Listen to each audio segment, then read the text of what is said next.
Hey, this is Danielle, and you guys are watching Still Crazy After All These Beers. Cheers.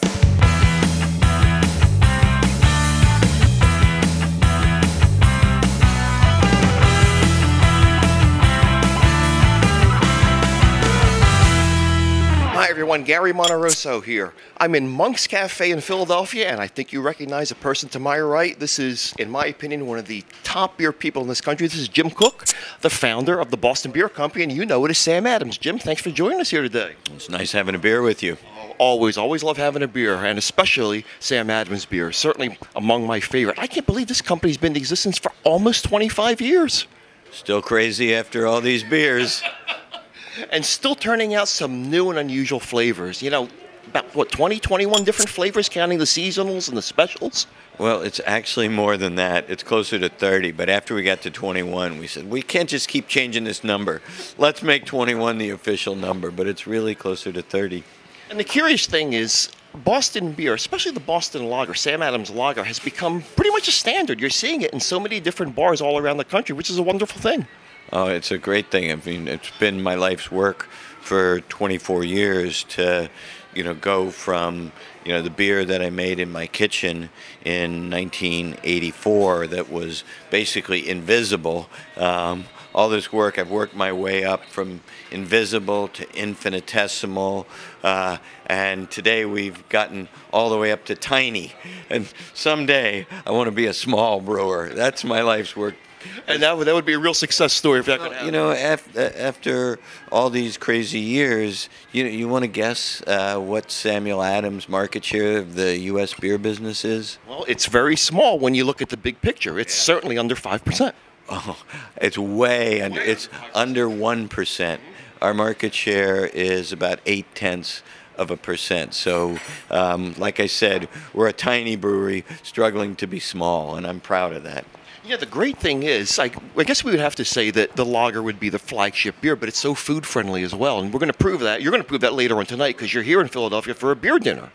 Yeah, the Boston Lager is basically our go-to beer. This is the beer that helped launch the craft beer revolution, the beer that got picked as the best beer in America back when the company was only 2 people. And I've been drinking this beer almost every day of my life for 24 years, and I still haven't gotten tired of it. And as you'll see tonight, it just is very food friendly. If you've got rich, flavorful food, Boston Lager will stand up to it.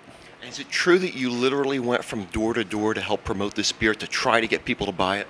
Oh, absolutely. When I started, the whole idea of quality American beer was like an oxymoron. And I started in Boston. The company was 2 people, and we could not get a distributor to carry our beer. So I had to go from bar to bar with a 6-pack of Sam Adams and some glasses and a cold pack in my briefcase and try to get bars to carry it. And then I had to put the beer in my station wagon and deliver it. So that's how we started.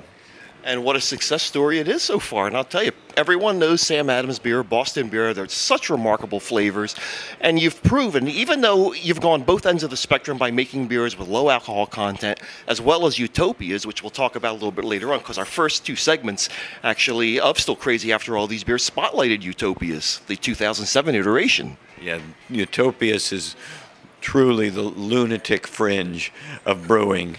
It began with Triple Bock, the beer that started the extreme beer movement in 1994, but we've taken it sort of like the Starship Enterprise. Let's take beer where no beer has gone before and see what wonderful worlds we discover. Which kind of brings up another sidelight to this, and that is the concept of aging beer. People really didn't age beer prior to Triple Bock, which was, the first iteration was 94? Yes, and because of the very high alcohol in that, we needed to find a technique to sort of soften that harsh ethanol attack. And I started thinking about it and reading up on it, and I realized that I was facing the same problem that, farmers in Kentucky faced in the late 17 and early 1800s when they were making corn liquor that was very harsh, and they discovered if you took an oak barrel and charred it on the inside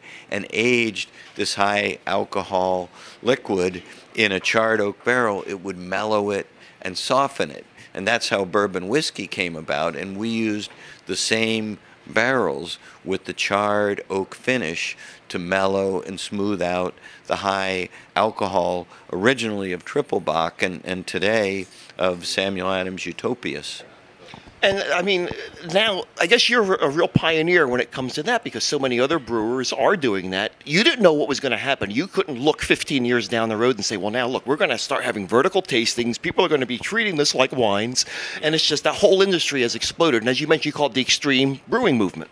Yes. Was that a term you coined? Yes, because this was back in 1994, and it was the time when the X Games started, and they brought these extreme sports that were quite different than the conventional sports, where it was basically just kids doing crazy things, and that seemed the appropriate term to describe what we were doing with beer. It was kids doing crazy things outside of the conventional boundaries and creating entirely new forms of beer. So I called it extreme brewing after extreme sports and the X Games. The cult following that developed, is that in part what led to Millennium in 2000?